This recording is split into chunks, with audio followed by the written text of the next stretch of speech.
Hello everyone, I am Deep Patel from the Department of Mechanical Engineering. As you all know, we were discussing about the chapter number 8, that is the pump. And in this chapter, we have already discussed about the reciprocating pump and the centrifugal pump.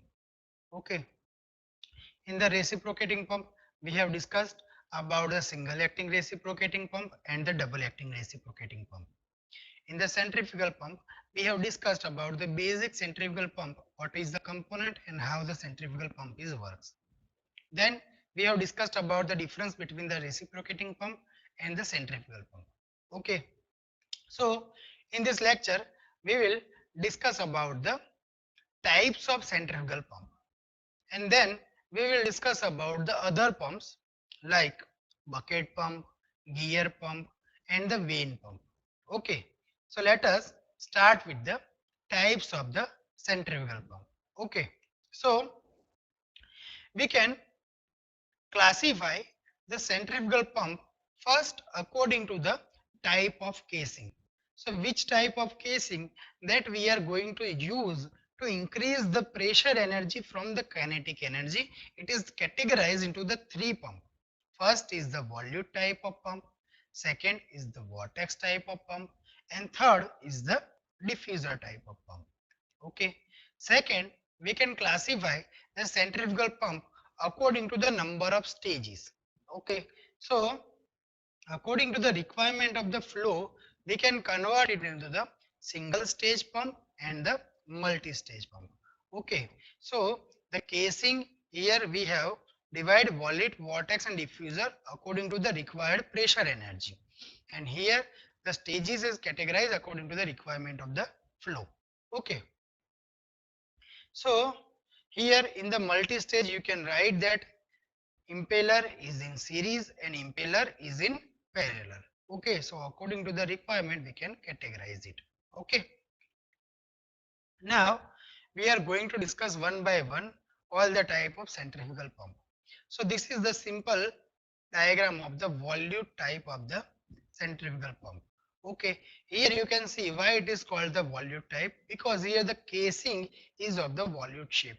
Okay, so here the casing is the volute casing. So we can say this type of the pump is the volute type of the centrifugal pump.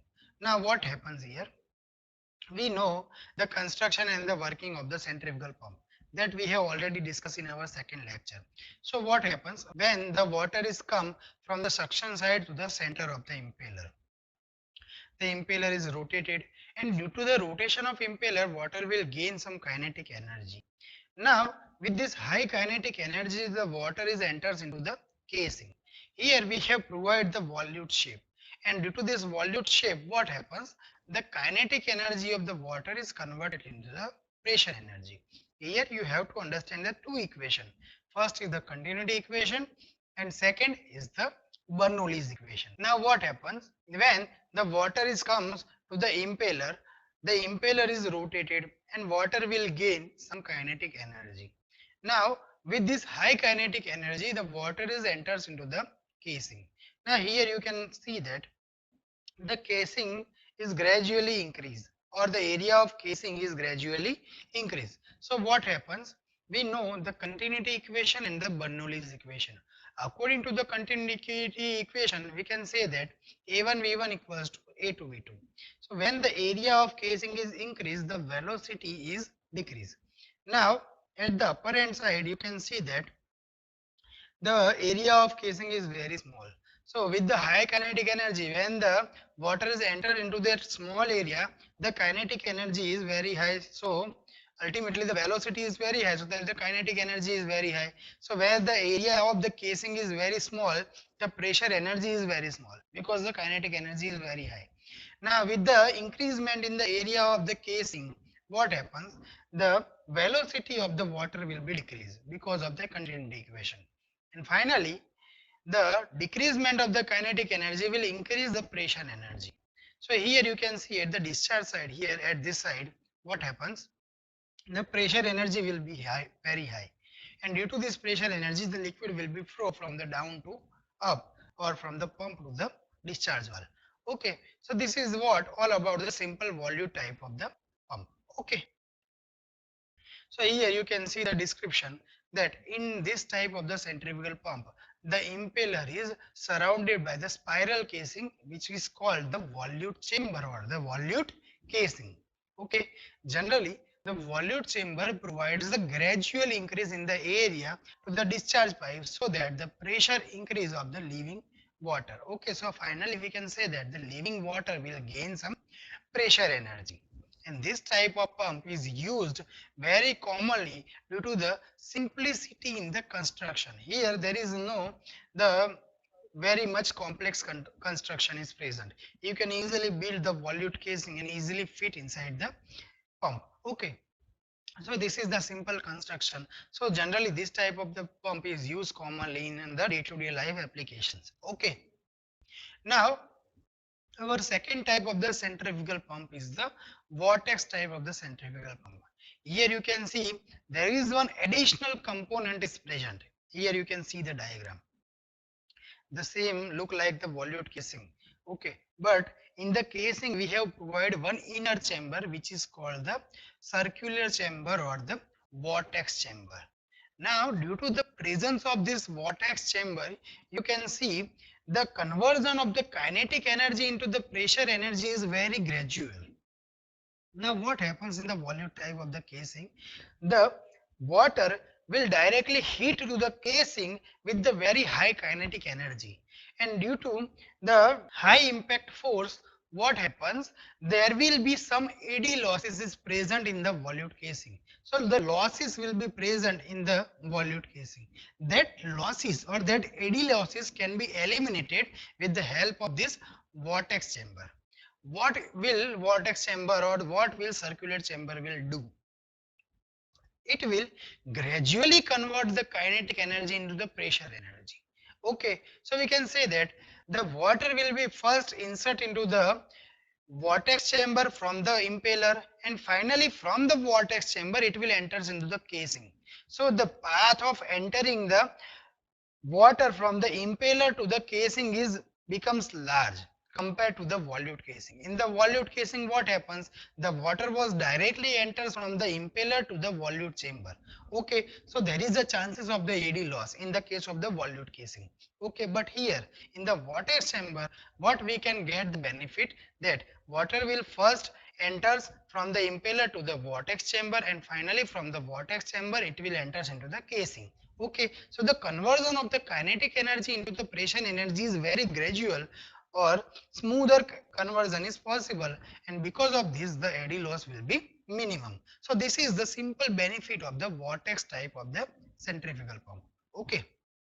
So here you can see the description that the modification in the volute type of the pump is that in this casing we have provided one inner chamber that is known as the vortex chamber which is inserted between the impeller and the volute chamber, and this arrangement will reduce the eddy loss because of the smoother conversion of the kinetic energy into the pressure energy. So that we have already described that. So the water which is leaving the impeller is moves freely in the inside the vortex chamber, and finally the velocity head is gradually converted into the pressure head, or the kinetic energy is gradually converted into the pressure energy. Okay. Now our third type of the centrifugal pump is the diffuser type of the pump. Okay. So this is the most important pump. It is the costlier because here instead of volute or vortex chamber, we have provided one inner chamber that is the diffuser casing. Okay, or the diffuser blades we have already provided. Okay, so what happens here? The center portion is the impeller. Above the impeller, we have provided guide vanes or the diffuser vanes, and above the diffuser vane, there is a casing. Okay, so here you can see what is the difference between the vortex chamber, what is the volute chamber, and this is the diffuser type of the pump. In the volute casing, what happens? The water will directly enters from the impeller to the casing. Okay, so the eddy loss was maximum in the case of the volute casing.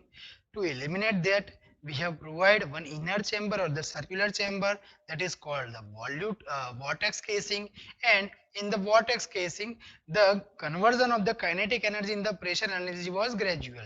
Now The third type of the pump is the diffuser type of the pump. In the diffuser type of the pump, we have provided guide blades and the diffuser casing over the impeller.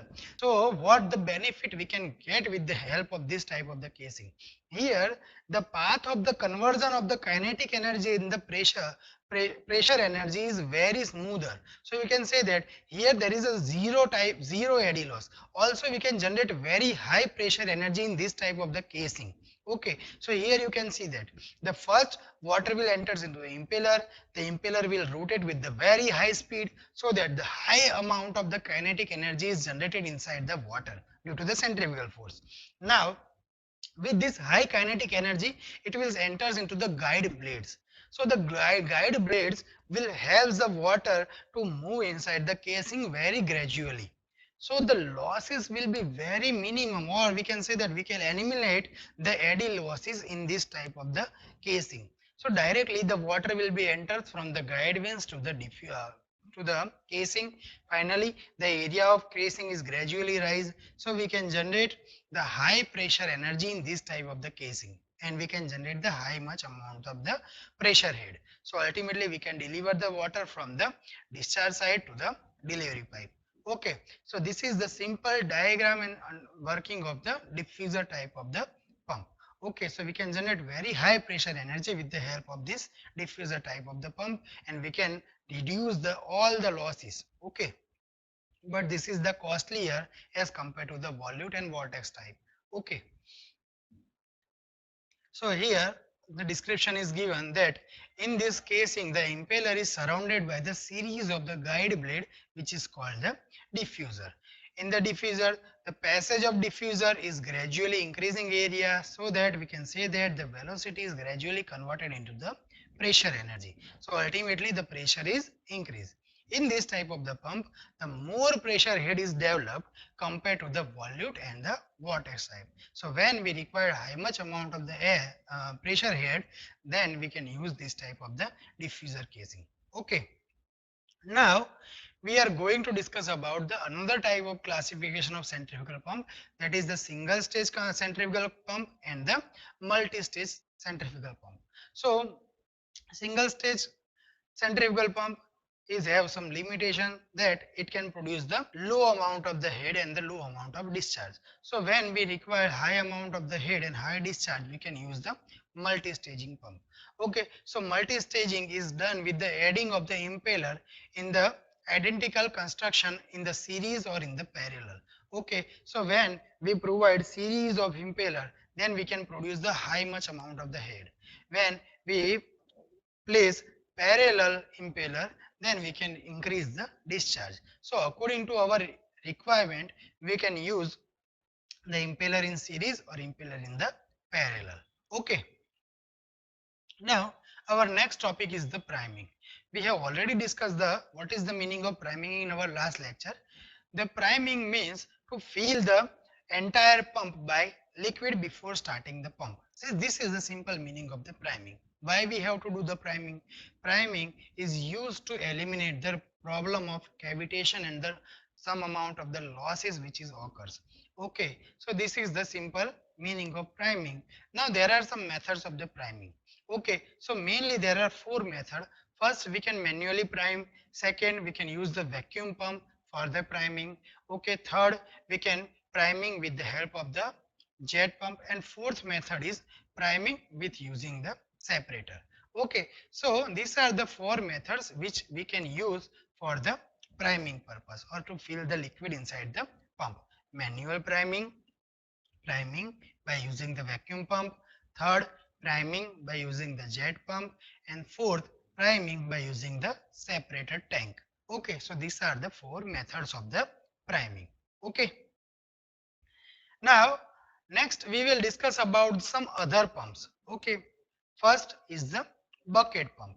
So, the main components of the bucket pump is first is the suction valve, second is the bucket valve, third is the delivery valve. So, you can see here there are three valves. Generally, in the pump or in the reciprocating pump, single acting, double acting, we have discussed that there are only two valves. First is the suction valve and second is the discharge valve. But here there is a three valve: suction valve, discharge valve, and third is the bucket valve. Okay. Now there is one suction pipe, there is one cylinder, and in the cylinder there is a piston, and what the piston is called the bucket, and there is one handle. With the handle we can do up and down motion of the piston. Okay, so this is the simple diagram of the bucket pump. Now we are going to discuss about the working of bucket pump. So how it is work. So here you can see what happens when we push the handle. The piston will move from the bottom to the upward. Okay, so with the upward motion of the piston, when the piston is moved from the bottom side to the upside, what happens? The suction valve will be open, and due to the suction valve open, the water will be, which is present into the bottom side, will be shock into the cylinder. Okay, so what happens when we push the handle, the piston will move from the bottom dead center to the top dead center. Okay, so with the movement of piston, the vacuum is created and the water will be lifted from the bottom side to the upside. Okay, now this suction valve will be closed. Now when we up the handle, what happens? The piston will move from the up position to the down position. So the water which is available in the cylinder will be filled into the bucket. Finally, when we push the handle, that piston will be, or the bucket will be moves up in the upward direction. So the water which is filled inside the bucket will be moves to the delivery pipe via delivery valve. Okay, so this is the simple working. When we push the handle, the piston will move the upward, and the water which is stored inside the bucket will be delivered into the delivery pipe, and simultaneously the suction valve will be open and the water which is available in the bottom tank will be sucked into the suction side or into the cylinder. Okay, so this is how we can get the supply of water with the help of the bucket pump. During the suction stroke, the suction valve will be open and the water will become inside the cylinder, and simultaneously the water which is present into the bucket will be delivered into the delivery side. Okay, so this is how with the operation of the handle we can supply the water from the bottom side to the upward. Okay, so this is the description that we have given, that the bucket, in the bucket pump what happens? It is the single acting vertical reciprocating pump. Okay. In the reciprocating pump, generally we are using the motor and the crank to operate the piston. But here we are going to use the handle. Okay, so it is the manual type of the pump, we can say. Now in the intake stroke, what happens? The piston is moves up and the bucket valve will remains closed.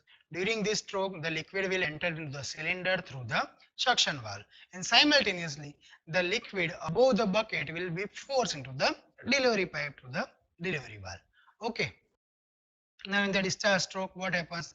The piston is moved down, bucket valve will be open, and liquid which is available in the cylinder will fill the into the bucket. Okay, so this is how simply the bucket pump is works. Okay.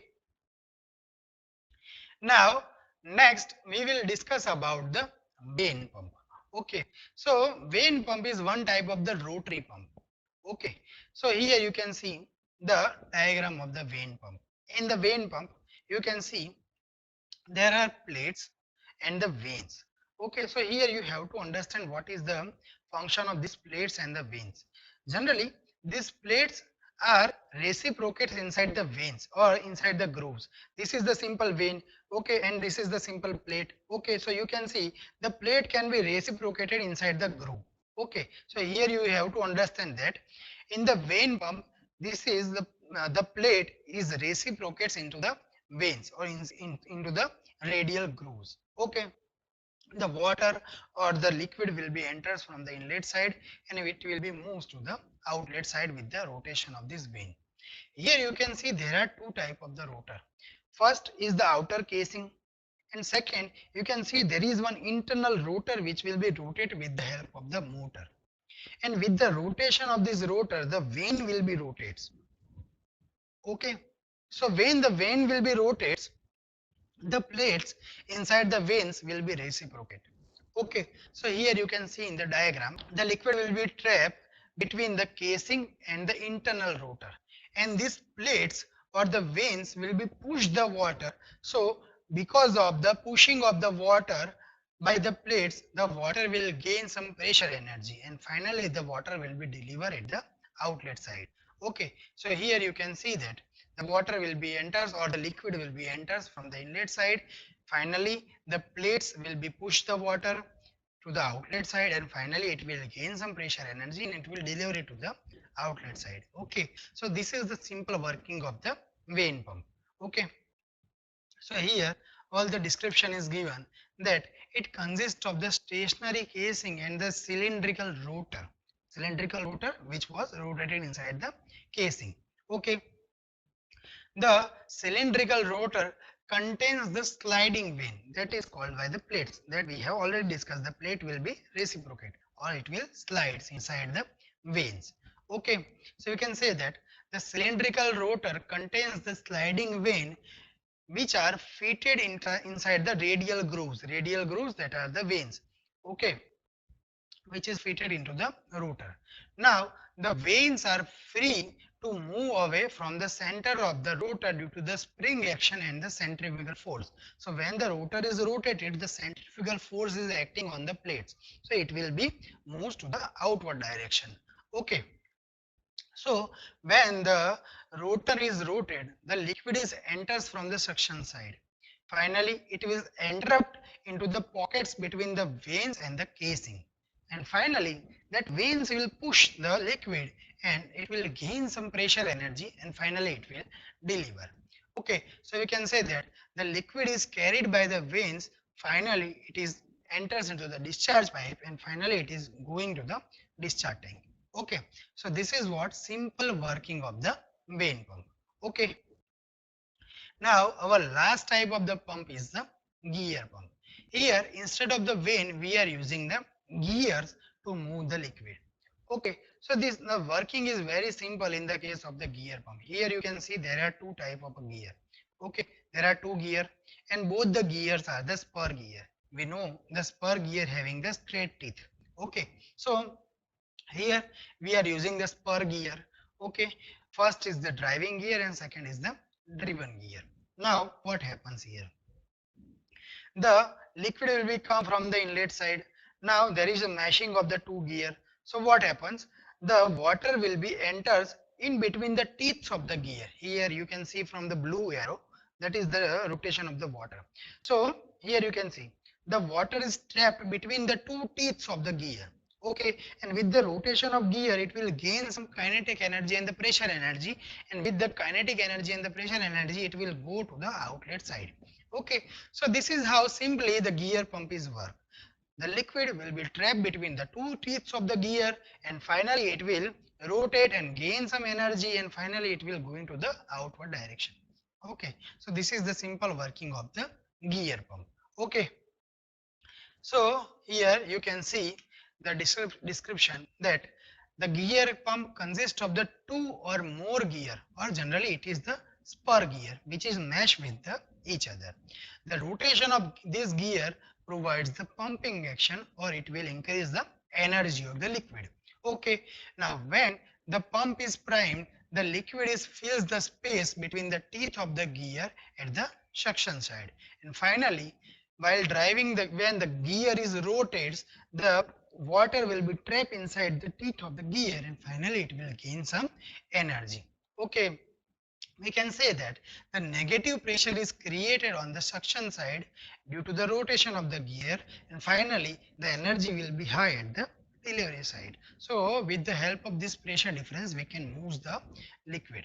Okay, so we can say that due to the pressure difference in the fluid tank and in the suction pipe, finally the liquid is goes from the suction tank to the suction pipe, and from the suction side it will gain some energy and finally it is moves to the delivery side. So this is the simple working of the gear pump. Okay, so in this lecture we have discussed about the types of centrifugal pump, that are the volute type of the centrifugal pump, vortex type of the centrifugal pump, and the diffuser type of the centrifugal pump. Then we have discussed about the single acting pump and the double acting pump. Then we have discussed about the priming and various methods of the priming. And then we have discussed about some other types of the pump like bucket pump, gear pump, and the vane pump. Okay, so this is the end of our chapter number 8, pump. Okay, so this is what all about today's lecture. Thank you for today.